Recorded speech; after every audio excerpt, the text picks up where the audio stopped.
Legiun asing Jakarta Bayangkara presisi, yakni Noumori Keita menjadi tukang gedor pertahanan lawan.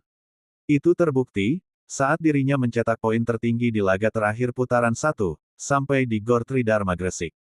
Tercatat top skor putra itu adalah Noumori Keita pemain Jakarta Bayangkara Presis.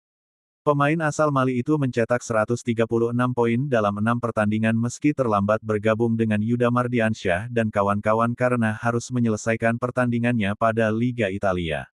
Menjadi top skor Proliga, saya tidak tahu hehe, mungkin nalurinya sudah mengalir dalam darah saya. Ini bukan hal yang baru bagi saya. Di liga-liga sebelumnya saya juga menjadi speaker terbaik dan server terbaik, kata Noumori Keita. Sebagai bentuk persiapan putaran kedua Proliga 2024, tim Jakarta Bayangkara Presisi bakal Imam menjelaskan, jika PVC tak mengirimkan tim ke AFC Challenge 2024, Indonesia akan mendapat hukuman pengurangan 50 poin. Otomatis peringkat Indonesia akan menurun tajam. Kalau mengirim, meski kalah, turun poinnya kecil. Dia, netizen, enggak tahu kalau kita enggak kirim, kita bisa dikurangi 50 poin. Kalau dengan kita menang saja bisa dapat poin. Kalau memang turun, tidak akan turun begitu jauh. Ini yang kedua, sebuah pembinaan prestasi. Dari pihak AFC saja.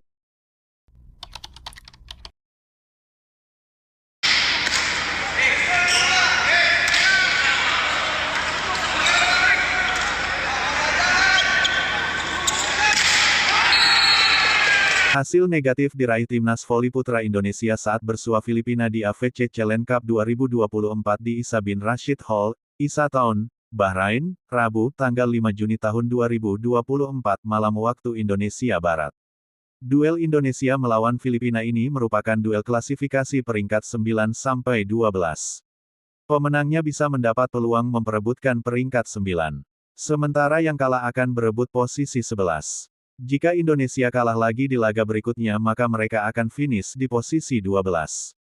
Indonesia sebelumnya tumbang melulu di babak penyisihan di Pool C.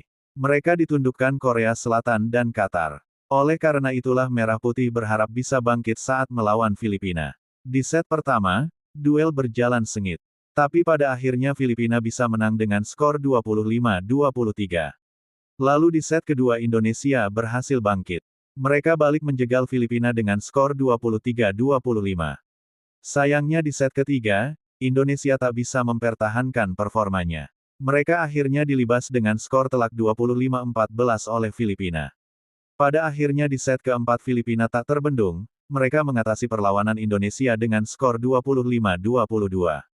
Timnas voli putra Indonesia memang kalah tapi perjalanan mereka di AFC Challenge Cup 2024 ini belum berakhir. Mereka akan bertemu Chinese Taipei peringkat 11-12.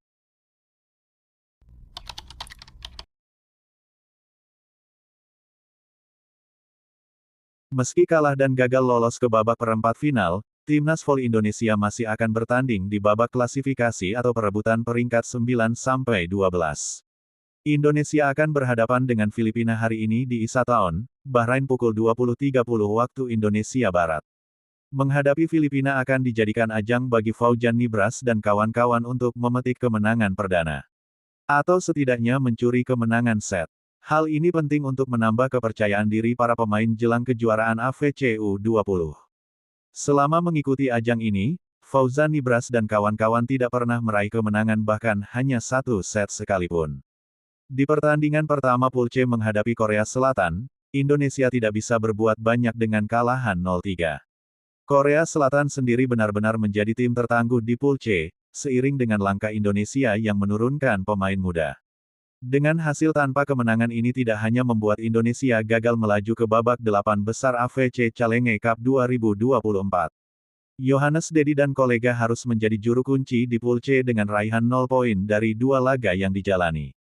Meski sudah tumbang, Indonesia masih akan berlaga untuk memperebutkan peringkat ke-9 hingga 12 AFC Challenge Cup 2024. Laga menghadapi Filipina juga menjadi gengsi kedua tim. Kemenangan di partai ini juga penting karena akan berpengaruh dalam ranking dunia FIVB.